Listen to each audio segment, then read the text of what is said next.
एक बार एक व्यक्ति गौतम बुद्ध के आश्रम में रहने आया।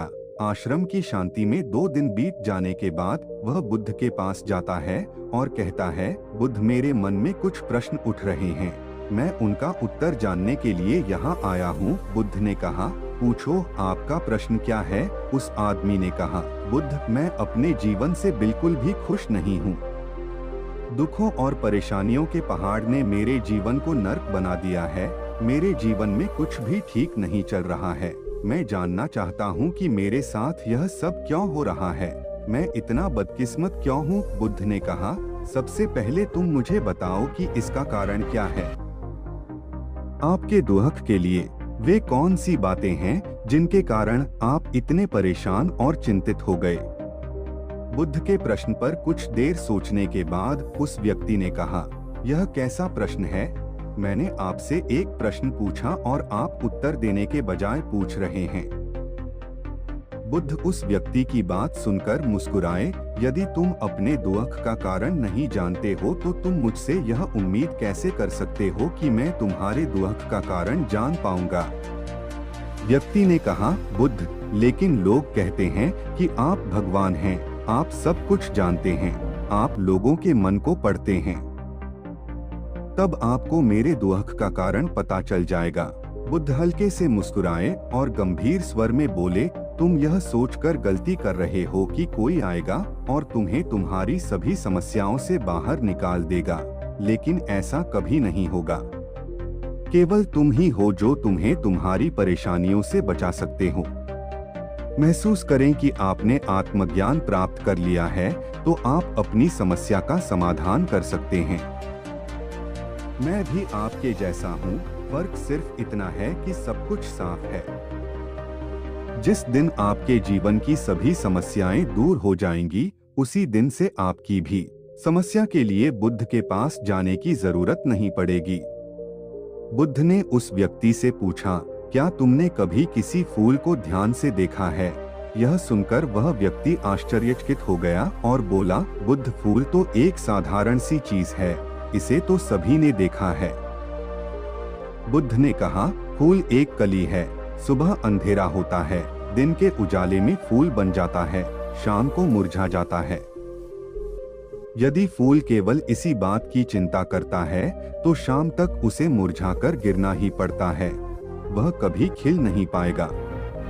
इस तरह अगर आप केवल अपने दुखों के बारे में ही सोचेंगे तो आप कभी खुश नहीं रह पाएंगे।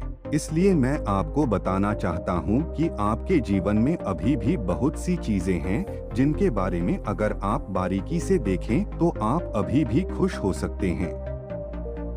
आप उनके बारे में सोचकर मुस्कुरा सकते हैं, आप अंदर से खुश हो सकते हैं। आप अपने जीवन की कमजोरी के बजाय अपने जीवन के सर्वश्रेष्ठ पर ध्यान केंद्रित करें। यदि आप अपने जीवन में खुशी चाहते हैं तो आपको इस शाश्वत नियम का पालन करना होगा, अच्छे पर ध्यान देना होगा और जीवन में सकारात्मक चीजें। मैं तुम्हें सिर्फ रास्ता दिखा सकता हूँ, मैं तुम्हें दिखा सकता हूँ कि उस रास्ते पर कैसे चलना है, लेकिन तुम्हें उस रास्ते पर चलना होगा। बुद्ध के ऐसे शब्द सुनकर वह आदमी कुछ देर तक शांत बैठा रहा। फिर उसने कुछ सोचा और कहा, लेकिन बुद्ध, मैं चलता हूँ, एक बात समझ नहीं आ रही, क्या मेरा पूरा जीवन एक ही तरीके से हल हो सकता है? बुद्ध ने बहुत धीरे से उत्तर देना शुरू किया, मान लीजिए कि कोई भविष्यवक्ता आपको बताता है कि आज शाम तक आपकी मृत्यु निश्चित है। यह जानकर आपको उन बातों की चिंता होगी जिनके बारे में आप अभी चिंता कर रहे थे। आपको याद भी नहीं होगा कि किस तरह की परेशानियां हैं और किस बात की चिंता कर रहे हैं। आप उस वक्त सिर्फ उस हकीकत के बारे में सोच रहे होंगे जिसे लोग मौत कहते हैं। अचानक आपको एहसास होगा कि जिन छोटी छोटी चीजों को आप उसकी सबसे बड़ी परेशानियां कहते थे, वह कुछ भी नहीं। अचानक आपको लगेगा कि चिंता करना बेकार है, आज शाम तक मैं दुनिया छोड़ने वाला हूँ। और आप पाएंगे कि आपके पूरे जीवन के वे क्षण व्यर्थ हो गए जो आपने चिंता, ईर्ष्या और व्यर्थ कष्ट में बिताए होंगे। लोग बोलते तो हैं लेकिन अंदर से कभी स्वीकार नहीं करते कि एक दिन उन्हें भी इस दुनिया से जाना है। उनकी इच्छाएं इतनी प्रबल होती हैं कि वे खुद को अमर मानते हैं। सुख और दुख दोनों ही स्थायी नहीं हैं, यह हमारे कार्यों और विचारों से निर्मित होते हैं। वह आदमी जो बुद्ध की बातें सुन रहा था, टोकते हुए बोला, तो आपके कहने का मतलब यह है कि मैं हमेशा सोचता हूँ कि मैं मरने वाला हूँ। क्या यह सोच मेरी सभी समस्याओं का समाधान कर देगी? नहीं, ऐसा कभी मत सोचिए। आपको बस यह स्वीकार करना होगा कि दुनिया में मेरी उपस्थिति अनिश्चित है। मैं जब तक यहाँ हूँ, एक खुशहाल जीवन जीऊंगा। आपके जीवन में जो भी अच्छी चीजें हो रही हैं, उनके साथ जिए। वह तुम्हें आंतरिक खुशी और शांति देगी। अपना दिमाग ठीक करो और धीरे धीरे तुम्हारे जीवन की सभी समस्याएं समाप्त हो जाएंगी। व्यक्ति के जीवन के अधिकतर दुख उसकी इच्छा से ही उत्पन्न होते हैं, इसलिए आप अपने मन पर नियंत्रण रखें। यदि आप अपने मन का इलाज एक बच्चे के मन की तरह कर सकते हैं, तो आपको आंतरिक शांति महसूस होगी। उस व्यक्ति ने कहा कि आपने मन को नियंत्रित करने की बात कही, आप चंचल मन को कैसे नियंत्रित कर सकते हैं? बुद्ध ने कहा कि सबसे पहले तुम्हें सुख और दुख के बीच अंतर समझना होगा। आपको सबसे पहले यह जानना होगा कि आपके लिए खुशी और दुख का क्या मतलब है। इसके बाद अभ्यास के द्वारा अपने मन को इस प्रकार तैयार करना है कि आप न तो खुशी के मौके पर ज्यादा खुश हों और न ही दुखी होने पर ज्यादा दुखी हों। आपको खुद को पूरी तरह से मध्य में रखने का प्रयास करना होगा, जिसे मैं मध्यम मार्ग कहता हूँ। यदि आप अपने जीवन में गहराई से उतरेंगे और यह पता लगाने का प्रयास करेंगे कि क्या चीज आपको खुश करती है और क्यों, तो अंत में आपको केवल एक ही उत्तर मिलेगा कि आप आपके सभी दुखों का कारण हैं। आपकी इच्छा, आसक्ति, इच्छा, ये सब आपके मन द्वारा निर्मित है। इसलिए यदि आप अपने मन पर नियंत्रण कर लेंगे तो आपके सभी दुख समाप्त हो जाएंगे। गौतम बुद्ध ने उस व्यक्ति से कहा कि यदि आप एक और छोटा सा काम करेंगे तो आप देखेंगे कि आपके जीवन के सभी दुख हमेशा के लिए समाप्त हो जाएंगे। बुद्ध के मुख से ऐसे वचन सुनकर वह व्यक्ति उत्तेजित हो गया और बोला, मुझे उसके लिए क्या करना होगा? बुद्ध के मुख से ऐसे शब्द सुनकर वह व्यक्ति उत्तेजित हो गया और बोला, मुझे उसके लिए क्या करना होगा? बुद्ध ने कहा कि तुम अगले 2 दिनों तक किसी से बात नहीं करोगे और कागज लेकर आशाराम के एकांत स्थान पर बैठ गए। आपको वहां बैठकर उन दुखों के बारे में सोचना और लिखना है जो आपकी परीक्षा ले रहे हैं, और उनका कारण भी लिखना है। और दूसरे पेज पर आपको थोड़ी सी खुशी लिखनी है और यह भी लिखना है कि आपको यह खुशी क्यों है। जल्दबाजी करने की कोई जरूरत नहीं है, आपके पास बहुत समय है, आप आराम से सोच सकते हैं। जाओ और सोचो और आराम से लिखो। उस आदमी ने बुद्ध को प्रणाम किया और आश्रम के कोने में बैठ गया। 2 दिन बाद वह कुछ लेकर बुद्ध के पास वापस आया। उसके हाथ में कागजात। उसे देखकर बुद्ध ने कहा, सबसे पहले तुम कागज से अपना दुख पढ़कर सुनाओ। व्यक्ति ने सबसे पहले अखबार पढ़ना शुरू किया। मेरे परिवार के सदस्य अमीर हैं, लेकिन मैं गरीब हूँ और काम करता हूँ। मैं अपने काम में अमीर नहीं हूँ और मैं अपने काम में सहज हूँ और मेरी तुलना दूसरों से की जाती है। व्यक्ति ने आगे पढ़ना शुरू किया।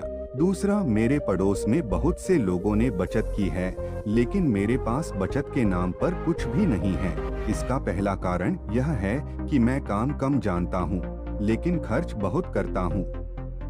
आज मेरे पास बचत के नाम पर कुछ भी नहीं है। मेरी पत्नी काफी समय से बीमार है और उसकी बीमारी का कारण मैं हूँ। मेरी लापरवाही के कारण मैं उसे कभी किसी डॉक्टर के पास नहीं ले गया। मैंने इसे भाग्य पर छोड़ दिया। शायद यह मेरी अपमानजनक इच्छा थी कि अगर मैं बीमारी से मर जाऊं तो मैं एक खूबसूरत महिला से शादी करूंगा।